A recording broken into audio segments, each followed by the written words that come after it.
You see, I have written in your material also Dayabhaga and Mitakshara points of similarity.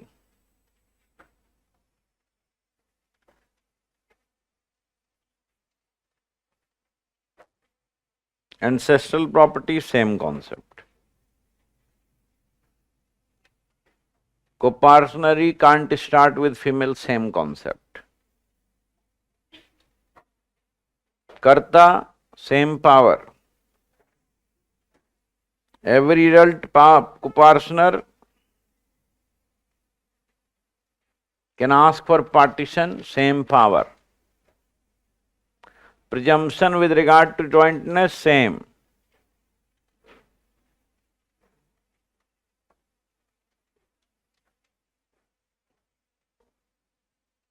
Now, coparcenary consists of both males and females in both cases. Similarity will not be a question generally, but dissimilarity is an important question. Now, the task is that how will you keep all these points in mind? That is where you are required to build upon. See, this is what I tell my students, and this is what I tell to the entire students of this country, that see, this is what we are supposed to make you learn. And if I am making you learn this, I am successful. If I am not, this is a single test. There is no dual test in this teaching pattern. It's single test. If you see carefully, what is the difference between Mitakshara and Dayabhaga? So in Mitakshara, you have interest by birth, unobstructed heritage. But Dayabhaga is not about unobstructed heritage, it is obstructed. Before father, you can't do anything. No.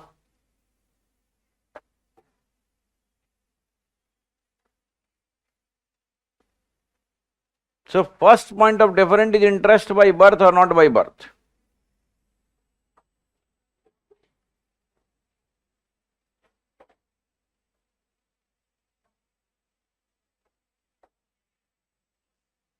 Now in Mitakshara, as you acquire interest by birth, so many births, many interests. Many births, many interests. Fluctuating one. Just try to understand. It has a relationship with birth, and Dayabhaga has a relationship with death. When father or ancestor will die, then the question of share will arise. So when he will die, I don't think there will be fluctuation. Everything is clear. So share is fixed. Here share is not fixed. Here it is fixed. Dayabhaga fixed, Mitakshara are not fixed. It is due to that reason only. In Mitakshara, interest fluctuates by birth. Many births, many sharers, many coparceners. In Dayabhaga, it is not so. In Dayabhaga, on death.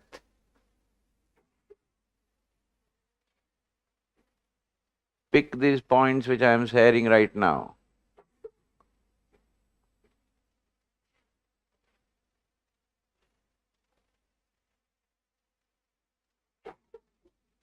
In Mitakshara,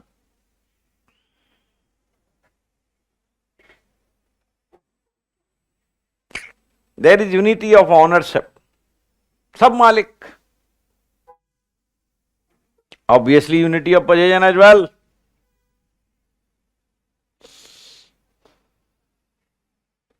But tell me, when Dayabhaga, you will get share after the death of the ancestor or after the death of the father. Can you talk about share right now?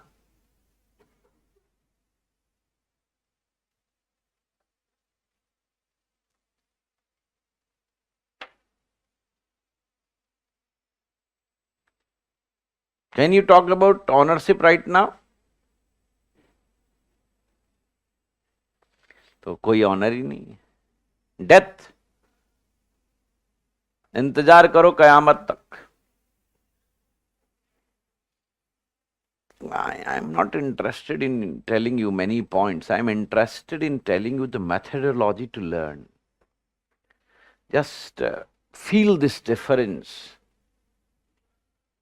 You must have heard in these days we talk about presentation part.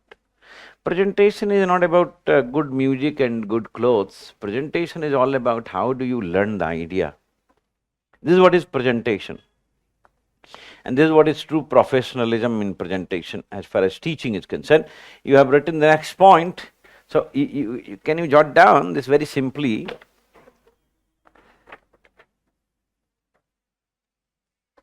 Acquisition of interest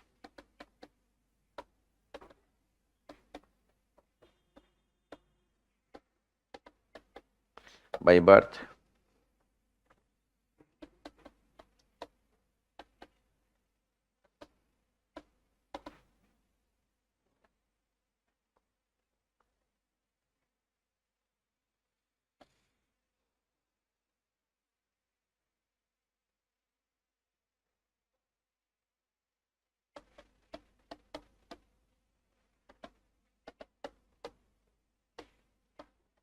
Not a definite but joint. Not a definite but joint. Why it is not definite? Because death will increase my interest and birth will decrease my interest. It is fluctuating interest. Weave the understanding.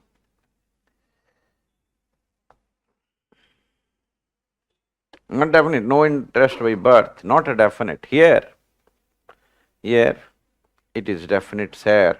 It is definite because you will get the share at the birth, at the death.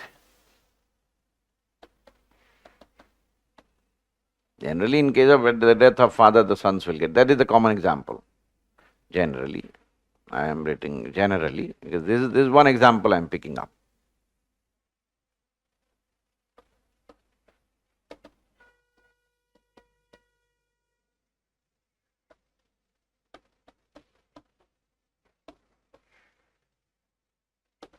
Unity of ownership and possession. Now you have acquired interest by birth, so you have unity of ownership. There is coparcenary, Mitakshara coparcenary and Dayabhaga coparcenary. That is what we are distinguishing. Basic distinction is in coparcenary. Unity of ownership and possession. Here it is not unity of ownership because you do not have share right now, no interest by birth. So can you have unity of ownership? So no unity of interest, ownership.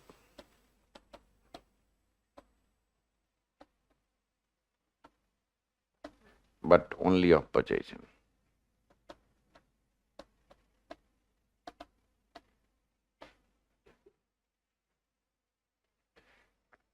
So choice is yours whether you will memorize, mug up, or whether you will understand. So choice is yours. There are many more things to be told. Just look into this picture.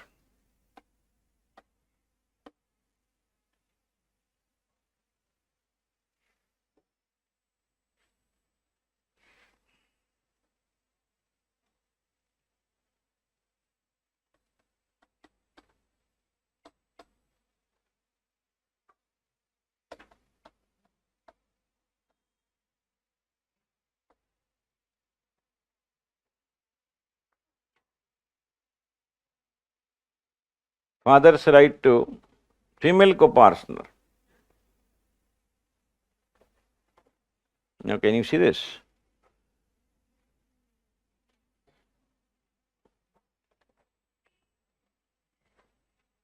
No concept of female copartner before 2005. Now, I was not aware of this.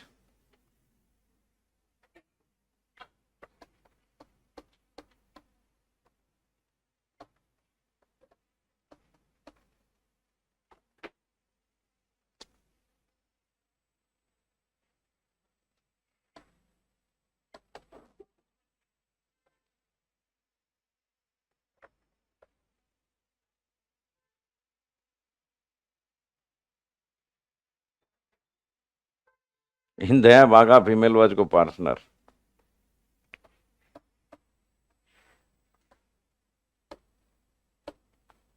even before.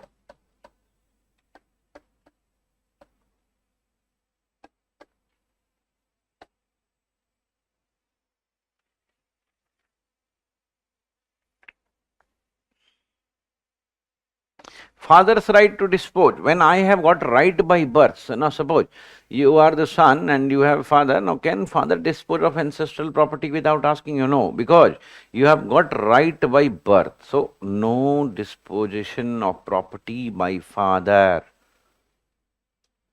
of ancestral property without asking others. But in this case, there is nothing like that, so father can do anything. So, you write down, father cannot dispose of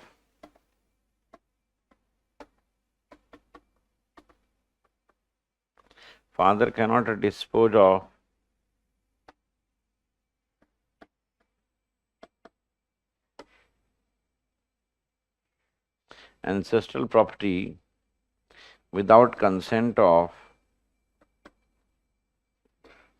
other co-partners.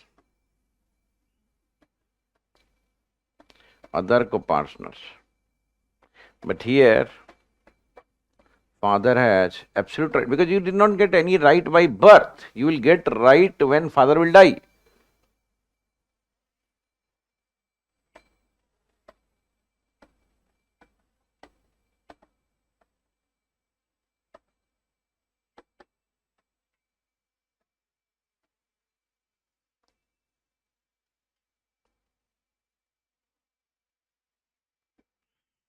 Right to partition. Son can demand. Son can demand partition because he is honor.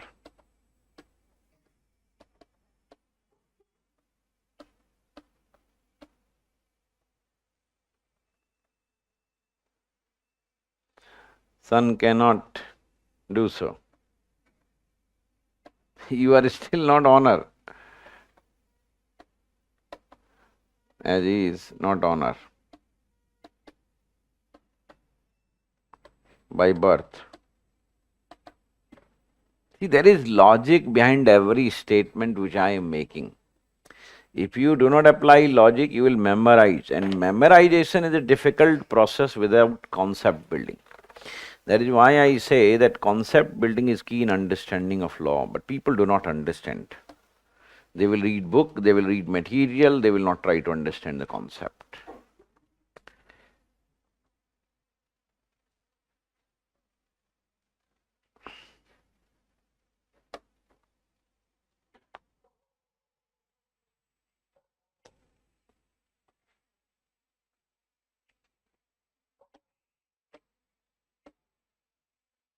Now, no right to account since the remedy of partition is available.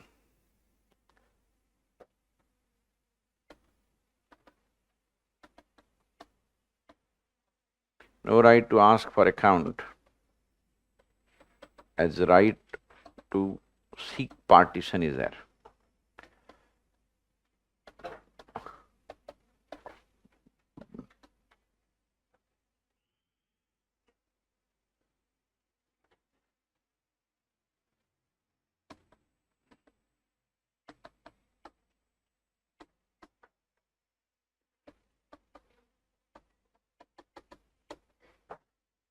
Right to ask for account is there as no right to partition. Till father is there.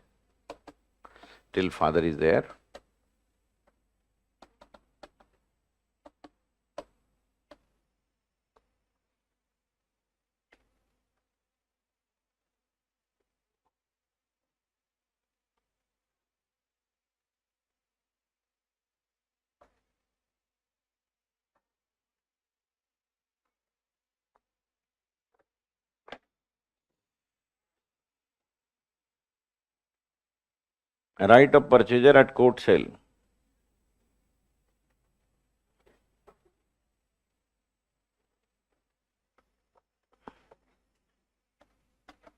A purchaser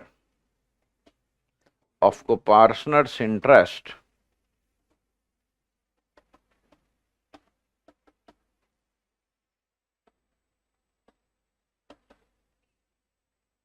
A purchaser of co-partner's individual interest.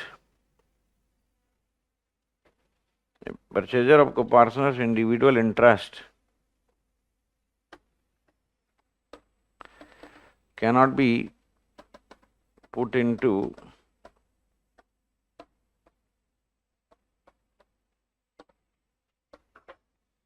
a purchaser of co-partner's individual interest cannot be put into joint possession.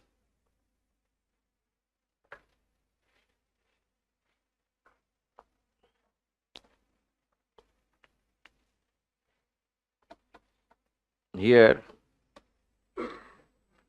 purchaser can be put into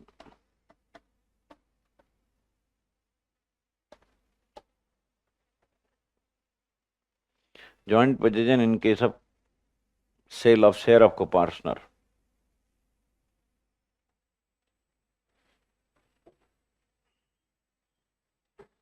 So these are the fundamental differences between Mitakshara and Dayabhaga co-partnery.